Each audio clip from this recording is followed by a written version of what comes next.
Bentrovati, ottava puntata di A Tutto Campo, e per l'ottava volta noi iniziamo questa trasmissione dicendo che ancora non è arrivata la certezza o la grande notizia che possa comunicare che in casa Akragas sia successo o si è evoluta una certa situazione. Non lo possiamo dire perché non siamo informati, però diciamo che le voci di corridoio, che sono quelle che si sentono sempre, affermano che siamo vicini ad un accordo tra le parti. Vedremo un po' se sarà così e speriamo che per la nona puntata possiamo raccontarvi che il matrimonio è stato fatto. Ma andiamo per gradi. Questa sera ospiti della mia trasmissione sono l'attaccante dell'Akragas Francesco Salvemini. Buonasera e grazie per la tua presenza. Buonasera a tutti. Nino Di Giacomo. Parleremo questa sera di pallavolo femminile, del volley di Aragona, oggi chiamata anche SEAP. Buonasera e altro. Buonasera ai telespettatori, grazie. Perché ci sono un mare di sponsor che portano avanti un progetto ambizioso che poi il nostro Nino ci spiegherà. Per quanto riguarda la pallamano Girgenti, Michele Di Gloria, il suo è un ritorno non solo nella nostra trasmissione, ma è un ritorno trionfante sul rettangolo di gioco. Buonasera a tutti. E il nostro Gerlando D'Alegue come condurrà questa trasmissione. Buonasera a tutti. Dunque, partiamo innanzitutto con la pallavolo Aragona. Diciamo che sabato scorso c'è stata la presentazione presso il Consiglio Comunale, nella sala del Consiglio Comunale di Aragona. C'erano gli sponsor, c'era l'amministrazione locale, c'erano le giocatrici, ma principalmente c'era Nino Di Giacomo che ha annunciato qualche cosa di importante per il popolo aragonese. La pallavolo aragonese ha un progetto e intende portarlo avanti. Nino. Beh, innanzitutto buonasera a tutti. Sì, il progetto è un progetto molto ambizioso e vogliamo ritornare a quelle che erano le nostre ultime apparizioni in Serie A, perché ad Agrigento manca da tanti anni una categoria importante e grazie appunto a Sergio Vella della SEAP e a diversi sponsor che hanno sposato questo progetto, ripartiamo da questa Serie C, una Serie C molto ambiziosa e molto difficile, perché assieme alla SEAP Aragona nel nostro girone ci stanno altre squadre attrezzate come il Terrasini, come il Sant'Agata del Militello, però tutto non finisce con la regular season, perché le promozioni saranno solo attribuite attraverso la roulette dei playoff. Quindi io mi auguro che le nostre ragazze diano il meglio. Poi tra le altre cose quest'anno il roster si è arricchito di diversi nuovi innesti di categoria. Vorrei citare i 5 nuovi acquisti che sono la bulgara Siana Baleva, la brasiliana Jacqueline Do Nascimento, la siracusana Daniela Cianflone, Speranza Maiello e il ritorno ad Aragona di Pamela Salamone, che è un'espressione propria del nostro vivaio, perché noi abbiamo un vivaio fiorente, abbiamo più di 120 ragazzine che praticano questo sport ad Aragona. Pamela è una di queste ragazzine oggi adulta, uscita dal vivaio e dopo avere proprio militato nelle giovanili dell'Aragona ha girovagato un po' in giro per l'Italia, giocando anche in Serie A2, ed è stata lei felicissima di sposare il nostro progetto, che vede sempre protagoniste come allenatrici la Francesca Scollo e Carina Gotte. Abbiamo un servizio realizzato proprio sabato ad Aragona e pregherei la regia di mandarlo in onda, e cui seguiranno anche alcune interviste. Presentata oggi presso la sala consiliare del Comune di Aragona la squadra di pallavolo femminile che milita nel girone A della Serie C regionale, presenti le autorità, il sindaco, la squadra tutta, compreso lo staff e gli sponsor. Anche il presidente dell'Agragas Marcello Giavarini, che ha dichiarato che sosterrà la squadra di Nino Di Giacomo, presidente della società SEAP Pallavolo Aragona, con ambizioni di arrivare alla massima serie. Obiettivi da Serie A, ora anche Marcello Giavarini a darti una mano.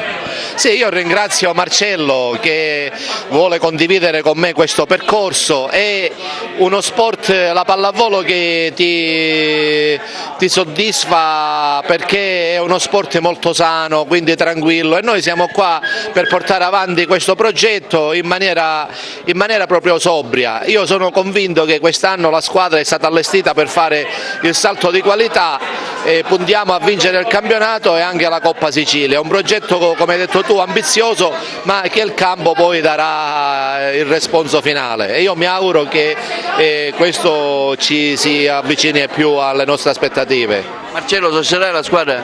Quello che posso nei limiti possibili, sì, perché come ho detto poco fa, da oggi credo che Nino abbia un tifoso in più, io. Quindi tutto quello che potremmo fare per sostenere e aiutare l'amico Nino nella nuova, non nuova perché Nino ormai, però in questo nuovo progetto ambizioso di portare la squadra in Serie A, ecco, questo merita sicuramente appoggio, sostegno. È una cosa molto piacevole per noi, perché è una cosa di grande importanza, di grande visibilità, e noi ringraziamo Nino Di Giacomo e tutto lo staff per quello che fanno. Come amministrazione comunale ci impegniamo ad essere vicini e solidali a questo, e speriamo, per come ha detto Nino, che questa squadra prossimamente sia in Serie A. Francesca Scollo inizia una nuova avventura, si spera vincente. Quest'anno non è che si sia lavorato male negli anni precedenti, perché con le ragazze avete fatto veramente miracoli, però quest'anno la SEAP Aragona punta a vincere questo campionato. Sì, senza dubbio noi puntiamo a vincere il campionato, la squadra è sicuramente molto forte e penso che ce lo meritiamo anche, tanto impegno e ce lo meritiamo. La prima partita a Capaci. Sì, domani alle 6 siamo a Capaci, giochiamo contro una squadra molto giovane e va bene così, nel senso che è molto meglio iniziare con squadre di questo genere, in modo tale che, sai com'è, l'emozione della prima partita, superiamo l'emozione della prima partita. Carina, che assieme a Francesca Scollo, da una vita ad Aragona, guideranno questa SEAP Aragona per una nuova avventura che si prospetta vincente. Speriamo, noi come voi ben sapete facciamo sempre il possibile perché questo avvenga, e ora abbiamo bisogno dell'appoggio del pubblico, delle persone che stanno vicino a noi e di essere consapevoli che siamo forti. Massimo Scibetta, il nuovo presidente provinciale della FIPAV. Grazie dell'invito che Nino ci ha fatto, noi siamo orgogliosi oggi di partecipare a questo nuovo progetto. Sappiamo che l'idea di Nino è di portare almeno nei prossimi 3 anni la pallavolo di Serie A nel nostro territorio. Noi ci crediamo e siamo i primi a investire in questo progetto. Faremo tutto il possibile per portare avanti queste ragazze e anche la società Pallavolo Aragona. Bene, abbiamo visto un Marcello Giavarini finalmente sereno, però che rimane sempre nell'ambito sportivo agrigentino. Nino? Sì, Marcello è inutile che lo presenti io perché oramai si è fatto conoscere in questi 2 anni. Marcello è una persona umile, seria, gli mancava solo l'esperienza di una società sportiva. L'ambiente non lo ha aiutato.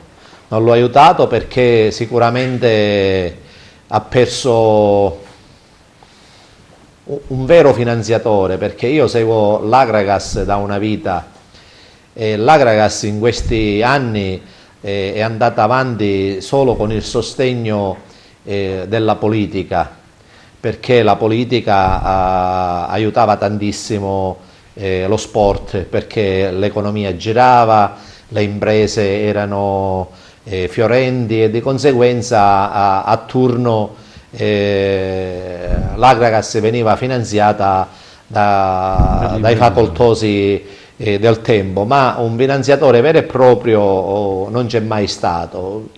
Quindi ritengo che ha perso la città, abbiamo perso un po' tutti, perché Marcello aveva tantissimo entusiasmo, fino all'ultimo era venuto per cercare di rilanciare il tutto, però ancora una volta delle persone stupide che secondo me lui non li sopportava, perché dicevo: Marcello, vedi che il 90% delle persone a te ti vogliono bene, tu non devi guardare le persone che magari non hanno una certa cultura, perché poi manca secondo me una cultura di base che aiuti e sostenga una squadra, perché una squadra va sostenuta senza se e senza ma.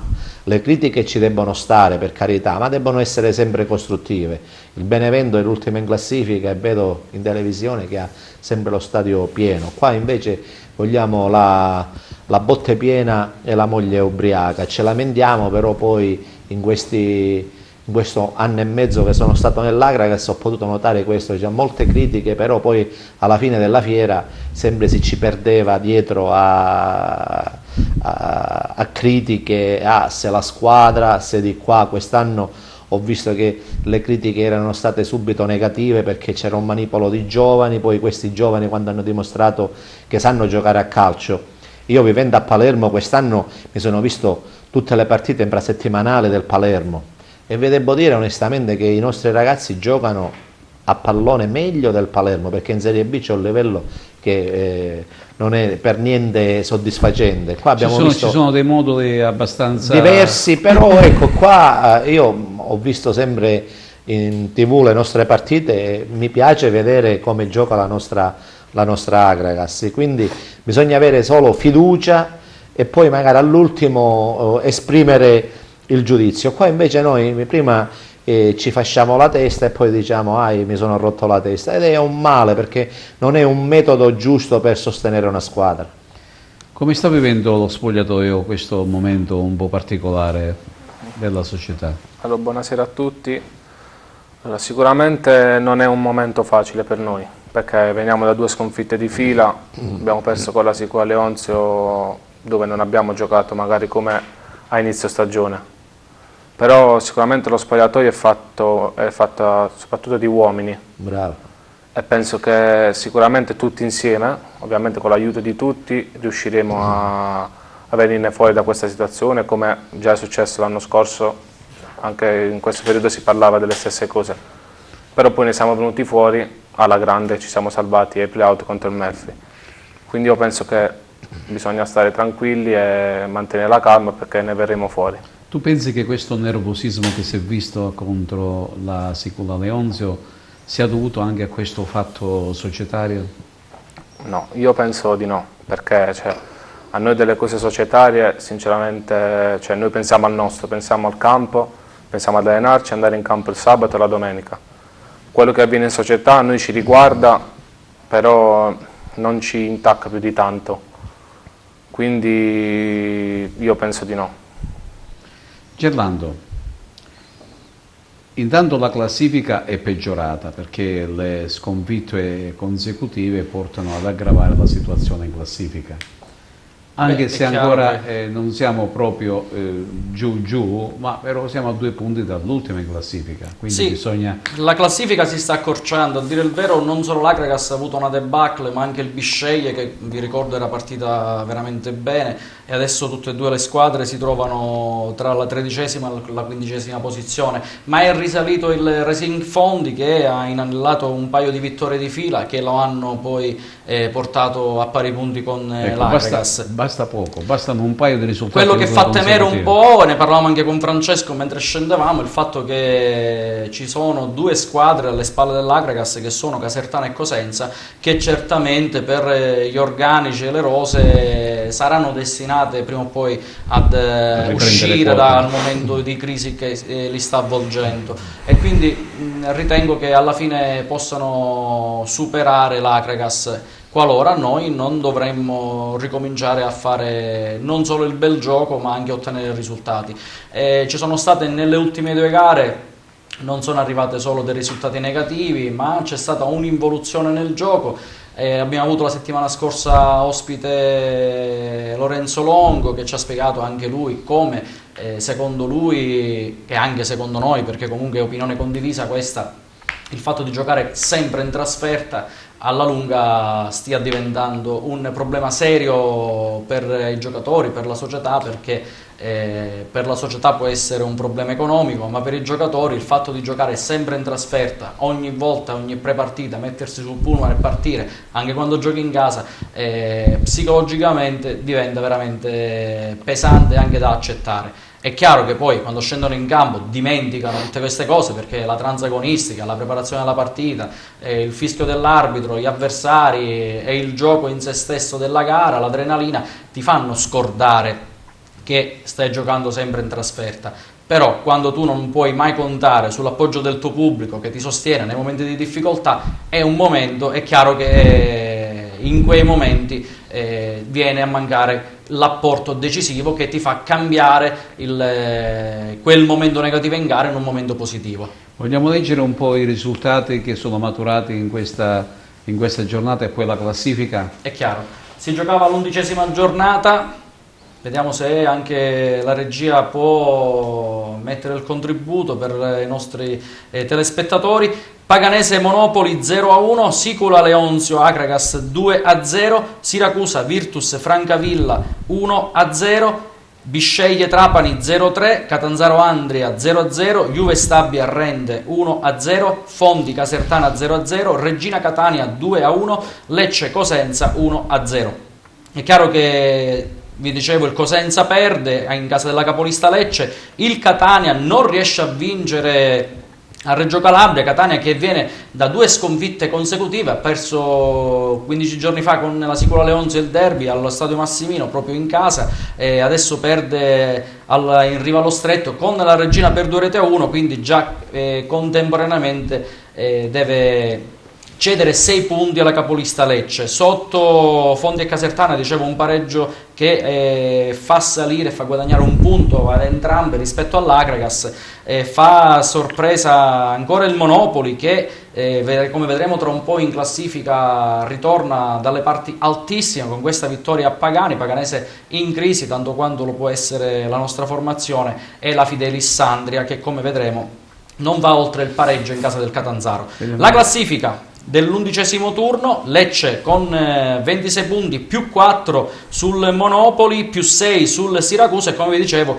Catania a quota 19 punti al 4° posto, che è stata distaccata adesso il margine di 7 punti. Trapani a quota 18, Matera 16, Regina 16, Juve Stabia, Virtus Francavilla con 15 punti, Rende quota 14, Catanzaro, Sicula Leonzio, Bisceglie 12 punti, Fondi, Akragas 9 punti, Casertana, Cosenza 8, chiudono Andria e Paganese a braccetto a quota 7. In questa classifica c'è solo il Matera con un punto di penalizzazione, si aspettano tutti gli altri. Che ne pensi di questa classifica, Francesco? Di certo è una classifica che per il gioco espresso ci penalizza, perché forse meritavamo di avere qualche punto in più. Però con i se e con i ma il calcio non si fa. Sì. Però magari, secondo me è una classifica bugiarda, però sicuramente cercheremo di migliorarla col tempo, con le prestazioni, ma con le vittorie, con i punti, perché come avete detto voi ci vuole poco, bastano 2 o 3 vittorie e la classifica cambia l'umore, cambia tutto, quindi noi ci metteremo del nostro per migliorare questa classifica. Con la Sicula Leonzio, Francesco, scusami, al di là, c'è stata l'espulsione di Antonio Sepe, probabilmente il nervosismo l'ha fatta da padrone in quella gara, che non avete giocato benissimo, ma anche la Sicula Leonzio, a parte qualche episodio favorevole, non ha espresso un grandissimo gioco, pur essendo una squadra ben allenata dall'ex Akragas Pino Rigoli, che tra l'altro ha messo anche da parte il suo solito modulo 4-3-3 per giocare a specchio, bloccare Visente. Ecco, tatticamente sono successe alcune cose, loro non hanno giocato nemmeno con una punta fissa. C'erano Marano, che è un trequartista, non è proprio un attaccante vero e proprio, l'avete incontrato anche l'anno scorso con il Melfi, che giocava forse qualche metro dietro di Arcidiacono, quindi la nostra fase difensiva non aveva punti di riferimento, e erano i primi 2 che andavano su Bruno Visente. Alla stessa maniera tu e Parigi avreste dovuto fare su Esposito dall'altra parte. Cosa secondo te tatticamente non ha funzionato, al di là del nervosismo di cui abbiamo parlato prima? No, secondo me tatticamente cioè noi le prepariamo le partite col mister, le prepariamo bene, tatticamente ha funzionato tutto, c'è mancata magari la cattiveria, la brillantezza magari di arrivare prima sul pallone rispetto agli avversari, però vi ricordo che comunque la Sicura Leonzo con la stessa formazione ha battuto anche il Catania, che comunque non è una squadra... Sì, ricordiamo che anche col Catania ha giocato a specchio 3-5-2 proprio per non volere né prestare il fianco né favorirlo eccessivamente. Siamo stati poco cattivi magari nel non tirare in porta, però anche se loro non hanno espresso un gran gioco.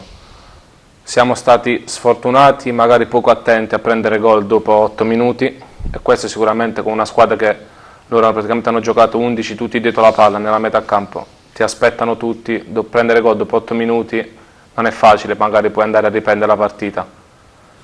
Poi giustamente al 90esimo, magari in 10, abbiamo preso anche il 2-0. Però secondo me, può stare. Sì.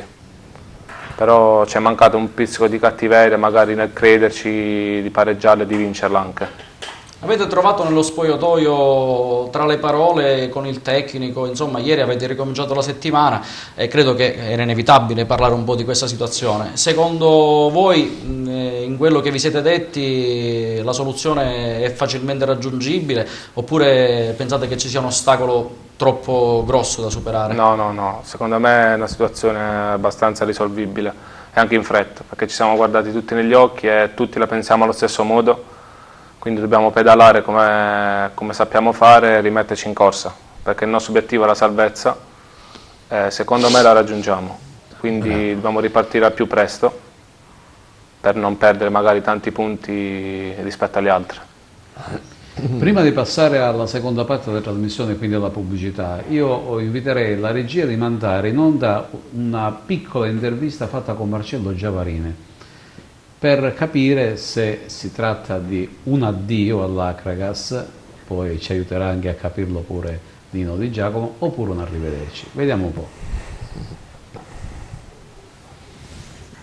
Con l'Acragas com'è finita? Ieri c'è stato un suo comunicato stampa che ben accetta questa nuova cordata. È proprio finita, Marcello? Sì, no, da parte mia è finita, già a settembre ho fatto il mio comunicato di addio, quindi ho finito. La mia esperienza ad Agrigento è stata una bellissima esperienza, probabilmente avremmo potuto dare di più, però il fatto che io vivo all'estero ed era diventato ingestibile la situazione Acragas ad Agrigento. Per quanto riguarda questi signori che sono arrivati adesso, io non li ho conosciuti, non li conosco, però ho letto del presidente Costantin che è una persona che potrebbe portare veramente l'Acragas avanti, quindi i preposti a portare avanti le trattative da parte mia sono sempre Caponnetto e Silvio Alessi, hanno pieno mandato, hanno una delega scritta da parte mia a cedere le quote per il bene e il meglio dell'Acragas. La persona del presidente Costantin mi piace, ben venga, speriamo solo che lui accetti, perché adesso dipende da lui. L'Acragas, la società gli ha dato la mano e adesso sta a lui accettarla e quindi togliere l'Acragas dall'impasse in cui è caduta. Per ora la città, i tifosi soffrono di questa lontananza della squadra che purtroppo non può giocare all'Esseneto per via della mancanza dell'impianto di illuminazione e devono giocare a Siracusa, un grave handicap. Sì, questo è un grave handicap purtroppo, ma il problema dell'impianto dell'illuminazione non è un problema recente, è un problema che se ne parlava anche degli anni precedenti, quando l'Acragas era ancora in Serie D. Purtroppo è un problema che adesso è venuto alla ribalta quando è diventato problema, ma sono convinto e fiducioso che tutto si risolverà. Secondo lei la trattativa si chiuderà brevemente o ci saranno tempi lunghi, Marcello? Ma da parte nostra, sì, siamo pronti tutti a cedere. Dipende ora dagli acquirenti, dai nuovi che vorrebbero entrare, potrebbero entrare, quindi ormai dipende da loro. Da parte nostra velocità massima, quindi se questa nuova cordata manifesta intenzione, io credo che subito nel giro di una settimana si concretizzi tutto. Hai un immobile da vendere? Cerchi casa? Ti serve un ufficio, un locale commerciale o cerchi un terreno? Biro Affare è l'agenzia immobiliare che fa per te, attenta alle necessità di venditori ed acquirenti. Vieni a trovarci a Favara oppure vai sul nostro sito. Troverai assistenza, competenza e cortesia e l'affare immobiliare che cercavi.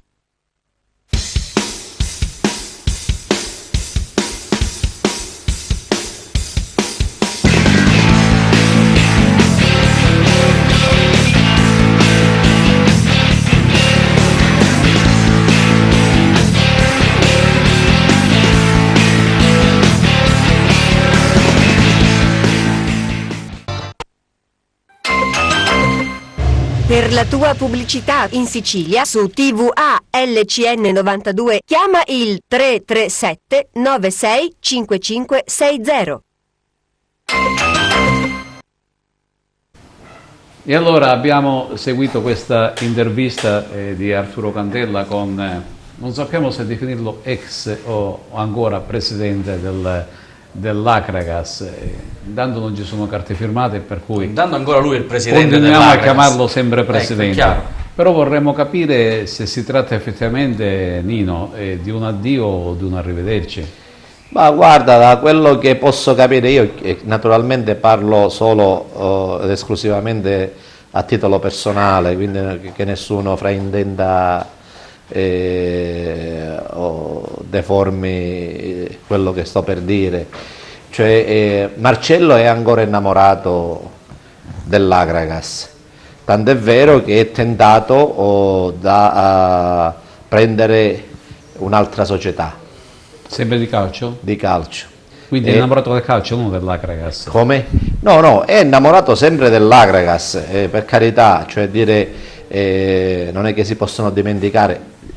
Personalmente io mi sono accostato 2 anni fa e ho solo dei ricordi bellissimi e un'esperienza che me la porterò per tutta la vita, a parte le parentesi che sono succedute nell'ultimo periodo, che sono scappato perché non mi andava di essere insultato pur di dare sempre il meglio e il massimo. Se oggi l'Acragas ha uno stadio degno del nome, basti entrare negli spogliatoi dell'Acragas, che ho curato nei minimi particolari gli arredi e tutto a costo zero della società, perché naturalmente ci sono quelli che speculano e che dicono fesserie, perché non lo so se vogliono bene l'Acragas o perché tutti sono sapientoni e sanno tutto. Io posso semplicemente dire che Marcello era venuto, non questa volta, la scorsa volta,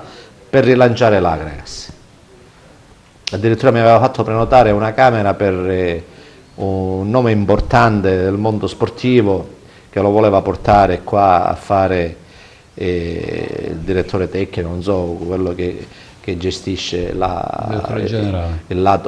lato tecnico, e poi ha cambiato totalmente, perché ecco, Marcello è questo, è molto volubile, perché non ha quella esperienza che uno sportivo di razza deve sapere sopportare, perché uno deve guardare poi il lato finale della situazione. Se uno si scandalizza o si formalizza o si scoraggia per delle stupide, ritorno a dire stupide, persone che non vogliono bene la società o vogliono bene a modo loro la società e continuano a fare insulti, questo non è buono per un dirigente. Ecco, io ho più di 40 anni di esperienza sportiva, me ne hanno dette di tutti i colori, ma ci sta tutto, poi però alla fine uno guarda quello che fa e poi i risultati danno sempre ragione. Vabbè, mi piaceva Francesco poco fa, che è molto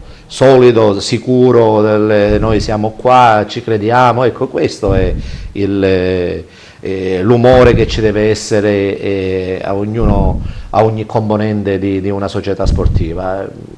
Io faccio i complimenti a tutti i giovani, a mister Lello De Napoli, che ho una grande ammirazione per come si pone, di come allena, ed è un uomo anche fuori il campo, perché ho visto che anche fuori il campo si permette anche di dare le giuste stoccate a chi non vuole bene l'Agragas. È un momento delicato, un momento difficile, ma sicuramente o con i nuovi innesti o non so o con quale alchimia sportiva si ritorni di nuovo a fare calcio, io ritengo che l'Agragas è un bene della città, è un bene di tutti e bisogna salvaguardarla. Io mi auguro che questi nuovi investitori capiscano dell'importanza di questa squadra, di questa città, e che Marcello magari si possa anche ravvedere, ecco, io ti dico, si possa anche ravvedere, perché Marcello secondo me è stato lasciato solo ed anche è stato illuso inizialmente. Non è stato aiutato, lo non è stato aiutato perché da quello che mi diceva lui all'inizio, gli avevano promesso chiavi in mano lo stadio, cioè lui doveva mettere soldi per l'assetto tecnico, perché ci vogliono i soldini per fare un campionato. Di come sono stati spesi, non sono stati spesi, ecco, non voglio entrare in questo merito perché non è compito mio, però lui i soldi effettivamente li ha messi di tasca, cioè, ecco, mentre gli altri magari fanno e parlano e chiacchierano, lui ha messo i soldi. Quindi se Marcello veniva aiutato da qualche altro investitore che lo aiutava economicamente, lo aiutava anche da un punto di vista gestionale in questo progetto, però ormai è più inutile parlare Ma perdonami Nino, scusami se ti interrompo, perché hai detto delle cose interessanti, al di là del fatto che non è stato aiutato, al di là del fatto che è l'unico ad aver messo le mani al portafoglio, ma non pensi, è stato lui e Silvia che ci sia stato però una cattiva spesa dei soldi messi da Giavarini e delle entrate che sono arrivate come contributo per la valorizzazione dei giovani? Gerlando, in tutte le società ci sono gli sprechi o meglio i soldi utilizzati poco bene, però questo non deve essere un motivo di mettere alla gogna o criticare e scordarsi di uno che esce soldi. No, questo è fuori dubbio. Questo deve essere chiaro, perché in questi giorni, ad esempio, ho sentito la Lega ha dato 1,4 milioni, ha dato 1,5 milioni Giavarini, a 800.000 euro l'Enel, che non è vero. Cioè, purtroppo sono stati spesi dei soldi, oggi possiamo dire che sono stati spesi male perché purtroppo hanno aggravato il bilancio della società, però purtroppo si è arrivati alla gestione di questa nuova avventura in Lega Pro e si sono fatti tanti errori, però uno, ecco, dagli errori poi deve ripartire e si era ripartito rispetto al primo anno, allo scorso anno si è quasi dimezzato il budget. Quest'anno si sta facendo la squadra con poche risorse e sicuramente se c'era lo stadio Esseneto agibile non è vero che oggi perdevamo qualche partita, perché non si può giocare onestamente. Giustamente Francesco diceva che principalmente siamo uomini e come tutti gli uomini abbiamo delle sensibilità. Pensate un atleta, ecco, che ha giocato in qualsiasi sport, giocare sempre fuori casa, viaggiare, cioè non ha quella tranquillità e quella voglia, perché poi il pubblico di casa te li carica, ti dà quel giusto sostegno che un atleta aspetta. Passiamo alla pallamano, c'era Michele Di Gloria che alzava la mano e dice noi ne sappiamo qualche cosa, perché tolto l'esperienza degli ultimi 2 anni, però Michele mi pare che avete pellegrinato abbastanza con la pallamano Girgenti, comunque con questa... Io ricordo nel lontano 86, stiamo parlando tanto tempo fa, le nostre partite casalinghe in Serie B erano ad Enna. Ad Enna, ecco. Quindi ogni domenica trasferta a Enna, le nostre partite casalinghe erano lì. E il pubblico, cioè io ultimamente quando siamo saliti in Serie A, che giocavamo al Nicosia, che poi abbiamo perso il campionato per colpa delle misure del campo, il pubblico dava un sostegno molto, molto grande. Quando dicono che il pubblico è il 12° giocatore in campo nel calcio, nella pallamano si dice l'8º, è vero, è vero. Il Paranicosia però è molto indicativo in questo senso, perché sì. comunque è una struttura dove il pubblico è a ridosso del campo, e ricordiamo non solo nella pallamano ma anche nella pallavolo gli anni di Serie A erano forse gli anni più belli. Ecco, possiamo dire si stava peggio quando si stava meglio quando si stava peggio, Nino? E anche Michele. In questo caso a livello di società sportive sicuramente. Michele, sei ritornato in campo? Sì. Io avevo già preannunciato il tuo ritorno in campo qualche puntata fa, quando è arrivato Vincenzo Paci. Ho detto sta attento perché dico il nonnetto Michele ti frega il posto. Anche se dico Vincenzo ogni settimana le sue belle partite le fa. Sì, come è stato ritornare in campo? E diciamo che la passione quella non finisce mai, si invecchia fisicamente ma mentalmente uno è sempre giovane, però tornare in campo è stato per me una fonte di vita, cioè nel senso mi sento ringiovanito, perché quando tu smetti poi i ritmi della vita ti prendono, diventi più lento. Adesso con l'attività fisica sono tornato di nuovo pimpante e giovane. Poi togliere il posto a Vincenzo Paci è un po' difficile, voglio dire, è un grandissimo giocatore, anzi ci ha fatto fare la differenza contro l'Alcamo, meno male che nel secondo tempo ha messo dentro alcune reti da lontano e quindi ci ha fatto salire con il risultato e poi portare in casa la partita. Gara, ho scritto per il giornale agrigentosport.com, una gara superba da parte della Girgenti. Ricordiamo un primo tempo abbastanza equilibrato, perché è terminato solo 8-6, e poi il finale di gara, il 26-19, dove soprattutto nella ripresa c'è stato un chiaro distacco e distanziamento dalla formazione ospite. La nostra panchina sicuramente rispetto alla loro ci ha aiutato, perché loro avevano pochi campi, noi avevamo tanti campi, quindi le risorse fisiche e mentali le abbiamo, diciamo, centellinate.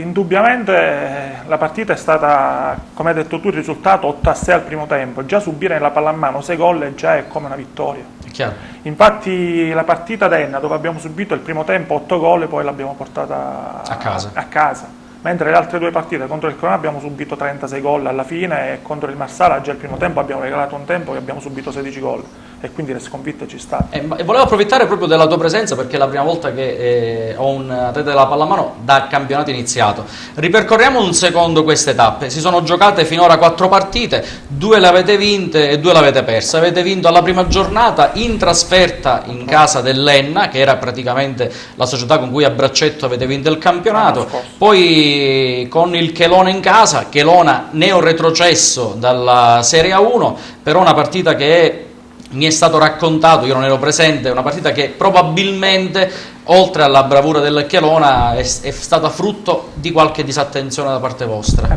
Come ti ripeto, in difesa abbiamo giocato malissimo, subire 36 gol e poi tu ne devi fare sempre uno in più rispetto all'avversario, quindi significa sempre rincorrere. Il Chelona, diciamo che è la squadra che quest'anno, almeno quella che abbiamo incontrato, posso parlare del Chelona perché l'abbiamo incontrata, e quindi è la squadra che ambisce di nuovo a salire in Serie A1 assieme al Mascalucia, che adesso ha perso contro l'Enna in casa, quindi già si va delineando, diciamo, la classifica alta di questo campionato, che ripeto 4 scendono quest'anno e 4 faranno i playoff, quindi è un campionato molto, molto equilibrato. Andiamolo a vedere i risultati di questa quarta giornata del campionato di pallamano di Serie A2. Il CUS Palermo perde in casa nella stracittadina contro il Chelona per 23-32. La Girgenti, la pallamano Girgenti, batte Alcamo 26-19. Messina supera il Giovinetto Marsala o Petrosino 30-22. Darwin Technologies Club Mascalucia Enna 23-25. Questi sono i risultati che ci aveva già anticipato anche Michele, con la sconfitta a sorpresa un po' del Mascalucia con l'Enna. Non ve l'aspettavate, oppure, dal momento che comunque mi sembra che sia un torneo equilibrato, tolta il Chelona che probabilmente ha una marcia in più, anche se, ripeto, ci sta che oltre alla bravura del Chelona ci sia stata una mancanza da parte vostra. Sì. Ritornando alla partita contro il Chelona, siamo stati abbiamo recuperato la partita fortunatamente quasi nel secondo tempo, però poi alla fine degli errori sui 6 metri, che quelli si pagano, contro una squadra come il Chelona, che in pratica attacca sempre, ti pressa, poi appena tu molli un po' poi non ce la fai, quindi devi essere sempre concentrato e ritmi alti. Sempre. E quegli errori ci hanno spezzato le gambe, perché poi hanno preso un distacco di 6 gol e poi alla fine in 10 minuti non riesci più a recuperarlo. Il Chelona prima in classifica, andiamo alla classifica con 4 vittorie sulle 4 giocate, 8 punti, Mascalucia e Enna 6 punti a testa, Girgenti che con questa vittoria aggancia Alcamo a quota 4, Giovinetto perdendo a Messina viene raggiunto a quota 2 e Cus Palermo che rimane a 0 punti in classifica. Questa è la classifica che vi aspettavate dopo 4 giornate, Michele? Oppure secondo te il gap tra la Serie B e la Serie A2 lo avete raggiunto, comunque siete in condizione di fare un ottimo campionato? Guarda, rispetto all'anno scorso c'erano squadre molto, molto più deboli rispetto a quest'anno. Un campionato di Serie A2 sono squadre più preparate, più giocatori più esperienti, quindi è un campionato dove ogni partita devi giocare sempre al massimo, non puoi permetterti di mollare 5 minuti. Si vede a Marsala, abbiamo regalato un tempo perché sembravamo rilassati, il primo tempo 10 gol di scarto ci hanno dato, poi il secondo tempo abbiamo recuperato la partita ma non ce l'abbiamo fatta alla fine, quindi è un campionato molto equilibrato. La classifica bene o male è quella che ci aspettavamo, adesso la sconfitta del Mascalucia in casa con l'Enna ci può stare, attenzione, ci può stare perché quando si dice in teoria il Mascalucia era una squadra molto, molto preparata, perché adesso hanno un tecnico che l'anno scorso ha vinto lo scudetto con il Salerno in Serie A1, quindi molto completa, molti cambi, quindi non lo so, francamente vedremo poi alla fine che cosa dirà il campionato, il campo poi parlerà. In questa gara andiamo a leggere un po' il tabellino, soprattutto perché ricordiamo la squadra del Girgenti è composta esclusivamente da giocatori provenienti dal settore giovanile della formazione agrigentina, non ci sono ragazzi da fuori Agrigento, non perché sono razzisti ma proprio perché avete fatto crescere questi ottimi ragazzi. E per noi è un punto di orgoglio, è chiaro, è un settore giovanile che così come per la pallavolo di Nino Di Giacomo cresce a dismisura, ci sono tantissimi bambini delle scuole elementari e medie che si approcciano a questo sport pur non essendo molto popolare, perché magari al calcio ci si abitua facilmente a giocare, alla pallamano così come il rugby, così come il baseball, sono degli sport possibilmente più, diciamo, poco conosciuti e magari ti pare che ci vuole molto per imparare. Certi sport minori, perché si può dire benissimo, c'è attenzione, poi a livello nazionale la pallamano non ha ottenuto grossi risultati, quindi visibilità zero, quindi è normale. Il calcio è imbattibile in Italia, quindi nessuno lo può battere. Questi giovani della pallamano Girgenti, Mirotta, Vaiana che ha segnato 7 marcature, Podariu, Pace, Vincenzo Pace è stato nostro ospite qualche settimana fa, ne ha messe in rete 8, capitano Francesco Cirasa che allena anche i giovanissimi della pallamano Girgenti, ha segnato in 3 occasioni, Michele Di Gloria, Dalicardillo, Randisi, De Caro, Cumbo, l'altro De Caro sono in 2. Poi ci sono state 4 marcature di Cavaleri, 2 a testa per Zambuto e Gelo, dovrebbe essere Joaquin, il figlio di Lillo. Sì. In panchina avete 2 allenatori, Lillo Gelo e Maurizio Camilleri, ma credo che faccia più casino, scusate il termine, Maurizio Camilleri, perché durante la gara spesso si è arrabbiato, anche con Pace.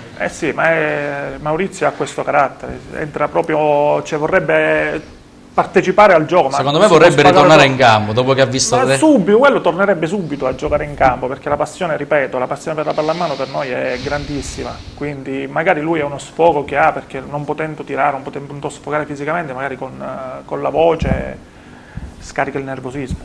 Ottimo. E poi è un grande motivatore, quindi. Carmelo. Ci avviciniamo allora a parlare della prossima sfida che l'Acragas affronterà sabato prossimo a Trapani contro una Nobile decaduta dalla Serie B e ora in Serie C, però ha un bell'organico, ha dei giocatori che voi conoscete, giocatori tutti di qualità. Come vi state preparando a questa sfida? Allora, sappiamo che il Trapani secondo me è una delle candidate a salire magari in Serie B, sia perché è appena scesa, anche per l'organico di squadra, per i giocatori di cui è composto. Noi stiamo preparando come tutte le settimane, allenandoci sempre al massimo, perché purtroppo abbiamo una sola opportunità noi di dimostrare quello che valiamo, quello che facciamo durante la settimana, che è il sabato. Quindi dobbiamo prepararci sempre al massimo, sudando la maglia, allenandoci sempre a 1000. Senza te, quindi senza Salvemini, senza Sepe e Visente. E senza Visente. Sì, vabbè, quello non è un problema, cioè ci stanno altri ragazzi, altri compagni di squadra che valgono quanto quelli magari squalificati o chi sta giocando di meno, è uguale. Cioè per noi siamo fatti da 24 giocatori e tutti hanno la stessa importanza, quindi andando in campo loro sicuramente daranno il massimo. Tu lo scorso anno sei risultato tra i più positivi, sei stato tra gli artefici della salvezza dell'Akragas. Quando ti hanno richiamato non ci hai pensato 2 volte, sei subito corso a dare una mano d'aiuto. Sì, no, anche perché il rapporto col mister, se ci conosciamo da 3 anni, l'ho avuto anche a Messina, è un bellissimo rapporto, è una grandissima persona, quindi sono stato io addirittura a voler tornare qui ad Agrigento. Anche perché dopo che ci siamo salvati l'anno scorso, comunque dopo gennaio ci davano tutti per morti, per spacciati, ci dicevano che prendevamo 6 gol a partita, tutte queste cose qua, poi quello non è successo, ci siamo anche salvati, quindi è stato un bel ritorno.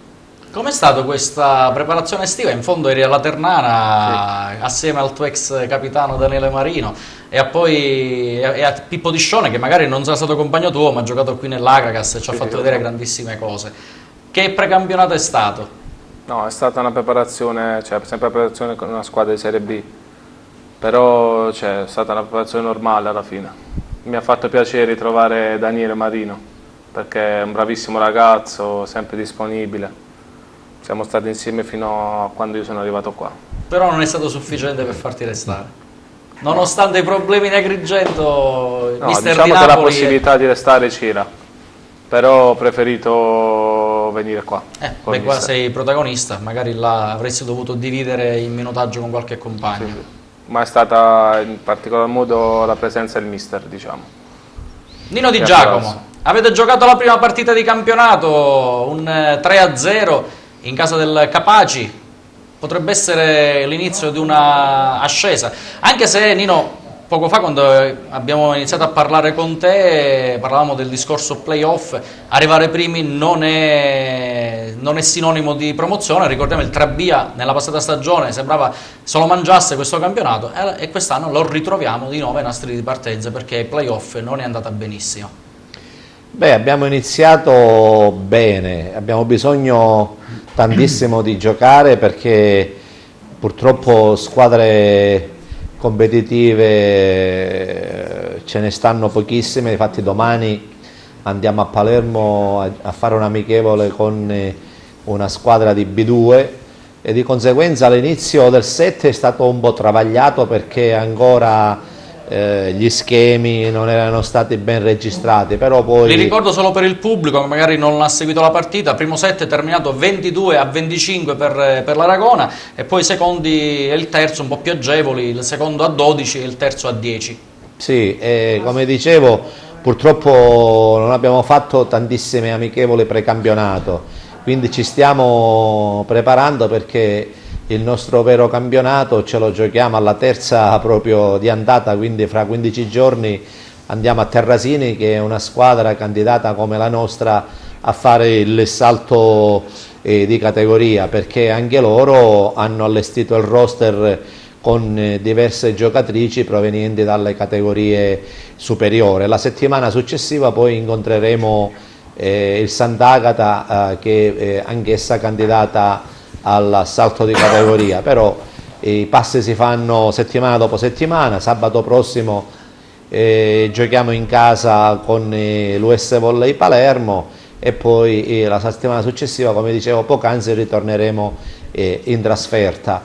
Il nostro obiettivo è quello di arrivare abbastanza pronti per i playoff, però il campionato è lungo, ci siamo 11 giornate di andata e quindi 11 di ritorno.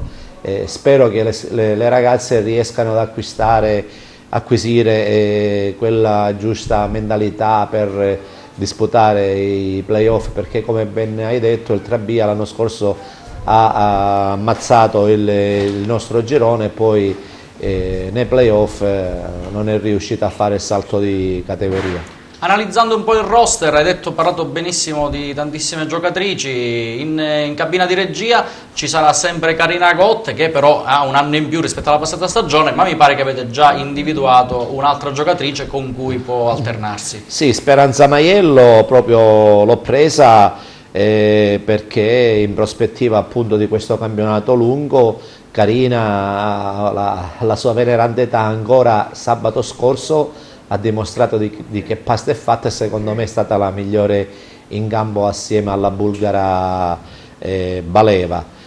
Speranza sicuramente ci darà un contributo, come del resto ce lo daranno un po' tutte le nuove arrivate e anche le ragazze che hanno condiviso con me un percorso di 5 anni di Serie C, dal libero Alice Mirasola a Rosaria Collura, a Cristiana Messina, da Alice alla Giambrone, alla Scalia, ecco, quindi c'è un mix di esperienza con una gioventù ben rodata. In attesa di qualche altra giovanissima dal settore giovanile che possa arrivare in prima squadra. Cambiamo di nuovo sport, aspettavamo di avere telefonicamente il corrispondente, il telecronista di SportTube per Trapani con cui parlare del prossimo turno dell'Agragas, quindi ritorniamo al calcio. Tommaso Ardagna. Salve, buonasera. Buonasera Tommaso, ti ascolteremo sabato prossimo in diretta streaming su Eleven Sport. Adesso ci piacerebbe con te parlare un po' del Trapani, sapere un po', dopo un inizio un po' particolare, adesso sembra che la squadra di mister Calori possa essere ritornata sul sentiero giusto, che è quello probabilmente dell'ottenimento dei primi posti in classifica. È un Trapani che è chiamato ovviamente dopo la sfortunata retrocessione dello scorso anno, sfortunata soprattutto per quel filotto di risultati utili consecutivi che avevano fatto presagire ad una salvezza. Lo scorso anno non sono bastati i 35 oltre punti collezionati da mister Calori l'anno scorso in Serie B per evitare la retrocessione nella terza serie a livello nazionale. Una squadra, quella di mister Calori, che sicuramente è chiamata ad un pronto ritorno a lottare a rimanere tra le prime posizioni. È ovvio che le difficoltà in questo inizio di stagione si sono registrate in occasione e si sono viste in occasione di gare come contro la Sicula Leonzio in casa e come contro il Catanzaro, però l'11 Granata ha sicuramente dato prova di saper tirare fuori il meglio di sé nei momenti delle difficoltà e questo lo dimostra la netta vittoria contro la Regina dopo la sconfitta sul campo del Fondi, ex fanalino di coda, e lo dimostra anche il 3-0 a Bisceglie, non senza difficoltà, pur soffrendo, ma comunque un risultato importante, e dopo il secondo tempo shock in casa contro il Catanzaro. Di sicuro mister Calori può contare su un tridente affidabile, quello composto da Marras,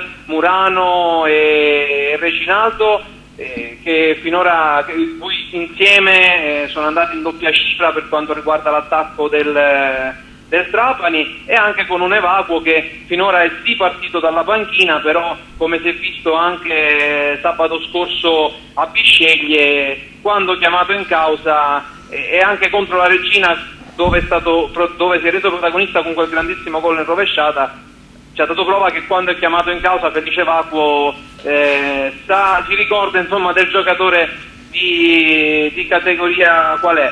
E ripeto, le difficoltà non mancano, però il Trapani è sicuramente una piazza importante e con una squadra importante che dirà la sua fino alla fine di questo campionato. Beh, per non dimenticare anche dietro Legittime Pagliarulo, il capitano che ormai è la bandiera del Trapani, l'ha sempre seguita in tutte le categorie.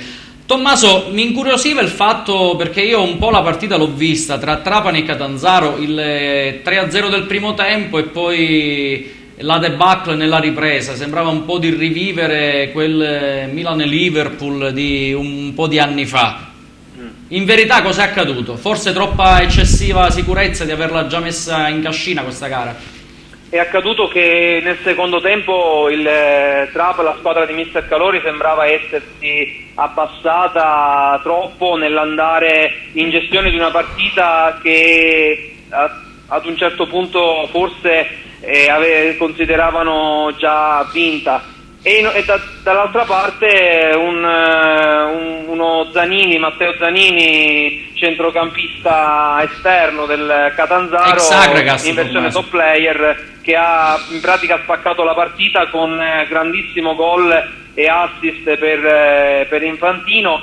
Un Catanzaro sospinto dai suoi tifosi, che solo nel secondo tempo hanno raggiunto lo stadio provinciale, ha fatto sì che la gara per le Aquile, quel bizzarro lunedì sera, cambiasse, e devo dire che la squadra di Mister Dionigi quella sera, con merito per come è stato giocato il secondo tempo, poi anche però con dei meriti del Trapani, hanno meritato il pareggio. Si è trattato semplicemente di una fase di blackout alla quale Mister Calori ha lavorato nella settimana successiva, dosando bene le forze, cercando di capire tra i suoi giocatori chi effettivamente abbia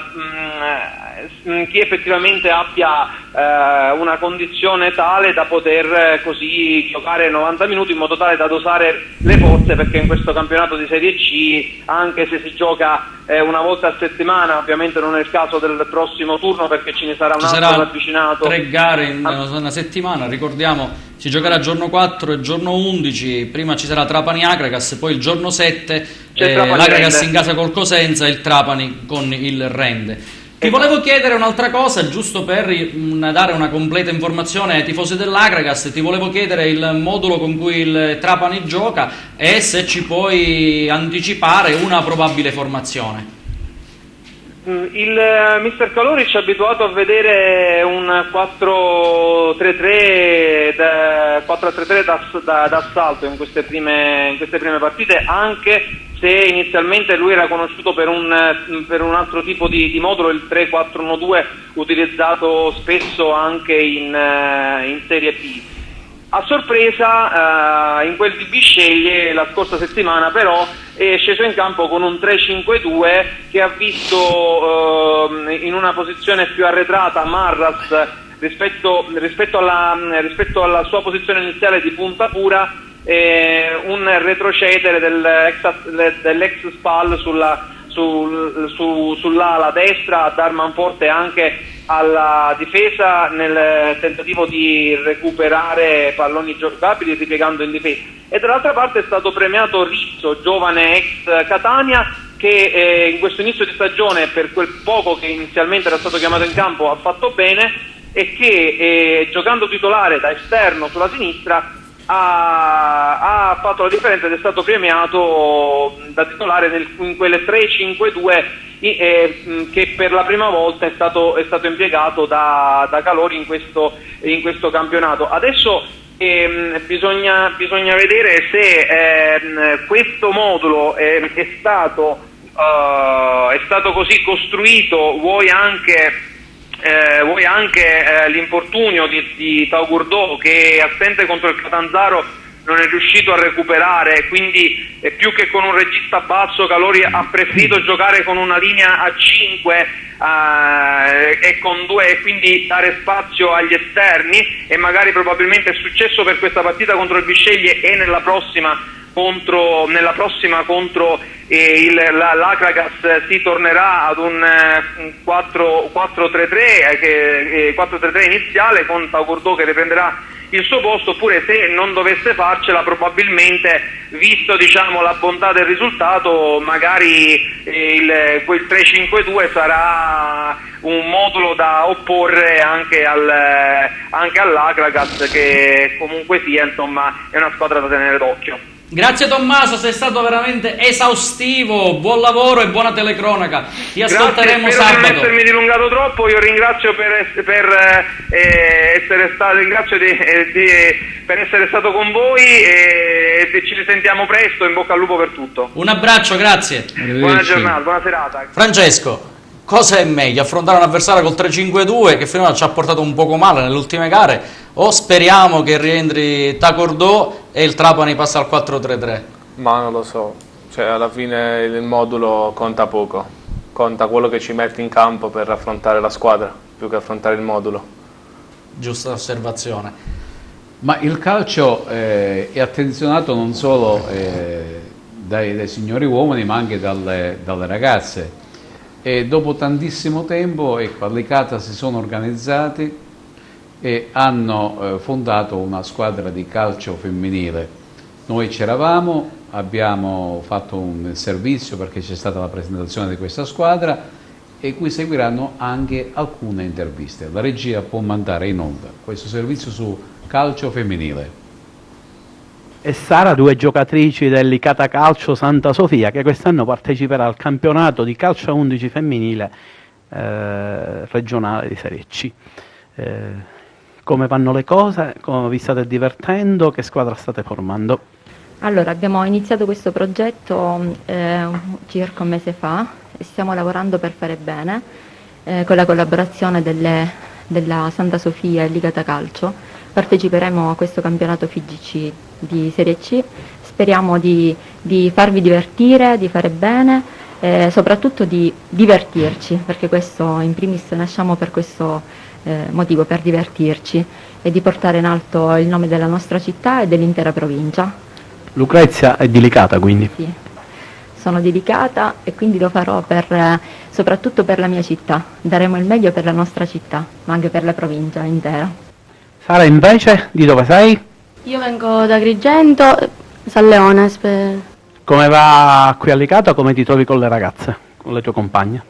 Mi trovo bene, sono molto socievoli, mi hanno accolto bene. Sono molto contenta della squadra che si sta formando. Con chi hai giocato in precedenza? Con quale società? Con la Football Core e con l'Acra Soccer ad Agrigento. Queste sono società del calcio a 5. Sei giovanissima, quanti anni hai? Perché vuoi giocare a calcio? Io ho 15 anni e gioco da quando ne avevo 10. Ho sempre avuto questa passione per il calcio e spero di soddisfare quello che sono i miei sogni. Va. Una ragazzina di 15 anni, Lucrezia, è più grande sicuramente. Una vecchietta di 33. E serve sicuramente a dare stimolo alle altre ragazze. Sì, ho iniziato all'età di 6 anni e ora ne ho 33, continuo a giocare perché mi diverto. Consiglio alle mamme di far intraprendere questa strada anche alle loro figlie se ne hanno voglia, perché spesso si tende a portare le ragazze altrove pensando che il calcio sia qualcosa per maschi. In realtà non è così, perché fa bene stare in gruppo, praticare qualsiasi sport, ma il calcio fa bene anche alle donne. Dal calcio femminile una notizia che viene sempre da Licata e si tratta di pallamano maschile, perché la neonata Alicada nata da alcune giocatrici, alcuni dirigenti ex Guidotto, hanno fondato questa società che si chiama Alicada. Già sono arrivate delle convocazioni, esattamente 7 per il settore giovanile della nazionale di pallamano, andranno il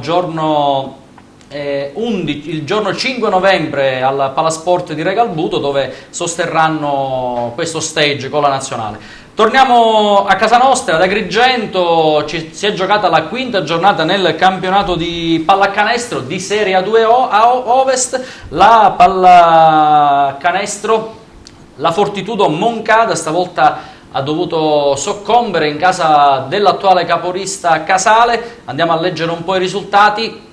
Cagliari-Reggio Calabria 83-74, Roma-Tortona 103-88, Tortona che viene da 2 sconfitte consecutive, l'ex capolista. Biella, Eurobasket Roma 77-71, Casale-Agrigento 83-79, Legnano-Latina 83-76, Napoli-Trapani 69-78, Rieti-Treviglio 76-83, Scafati batte Siena 66-63. Per una classifica che vede in testa alla quota 10 punti Casale Monferrato, dopo 5 turni, Legnano, Scafati a quota 8, Biella, Agrigento, Cagliari, Tortona, Trapani 6 punti, Latina, Siena, Roma, Reggio Calabria con 4 punti, Treviglio, Eurobasket Roma, NPC Rieti a quota 2, Napoli ancora a 0 punti dopo queste 5 gare. Ricordiamo il prossimo impegno della Fortitudo Agrigento, la Moncada, che giocherà giorno 5 novembre alle ore 18 in casa contro Cagliari. Fa un certo effetto vedere l'Agrigento, la Fortitudo con 6 punti e vedere poi il Napoli a 0 punti. Cioè, per dire che tante volte il calcio è un'altra cosa, mentre il basket è un'altra passione. Bene, noi ci accingiamo a concludere questa 8ª puntata di A Tutto Campo. Ringraziamo e facciamo i nostri migliori in bocca al lupo all'Acragas che gioca a Trapani, quindi salutiamo Francesco Salvemini che suo malgrado dovrà vedere la partita dalla tribuna. Sarà dura, vero? Purtroppo sì, sarà dura vedere i miei compagni in campo. Nino, che dire? Io mi associo agli auguri che hai fatto all'Acragas. Io mi auguro che superano al più presto questo momento societario, perché i ragazzi hanno bisogno solo di serenità e di confrontarsi solo con i problemi tecnici sul campo e non altro. E un augurio particolare all'amico mio Silvio Alessi, una persona molto attaccata a questa società. Mi dispiace tanto per le critiche ingiuste che ha subito, perché mi costa personalmente dire che assieme a Giavarini in questi ultimi 2 anni è stato l'unico che ha messo mano al portafoglio per finanziare la società. Quindi un augurio a tutto l'ambiente di serenità e di pace. Per quanto riguarda invece la tua SEAP Aragona? Ma guarda, noi purtroppo siamo candidati a vincere, non ci siamo nascosti dietro nessuna scusa. Le ragazze lo sanno, sono consapevoli che ogni sabato sarà una guerra, una battaglia, perché poi magari le squadre meno tecniche vogliono ben figurare e di conseguenza tu devi giocare al massimo per ottenere il risultato. Io sono fiducioso e sereno che all'ultimo ci daranno questa grande soddisfazione. In bocca al lupo anche alla pallamano girgente. Prossimo appuntamento, Michele sì, prossimo di Gloria. Sabato, giorno 4 contro il Messina, di nuovo in casa. Speriamo di poter fare una bella partita e divertire gli spettatori. Bene, Gerlando, concludiamo questa trasmissione e concludiamo sempre nella stessa maniera, no?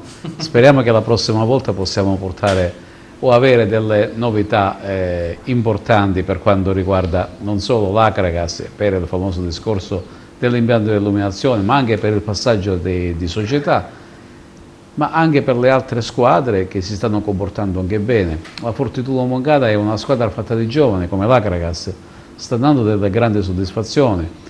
E ultimamente è andato a vincere fuori casa a Casale, che non era facile. A Tortona. A Tortona. Con il Casale ha perso, ma ha perso di misura e per giunta in extremis.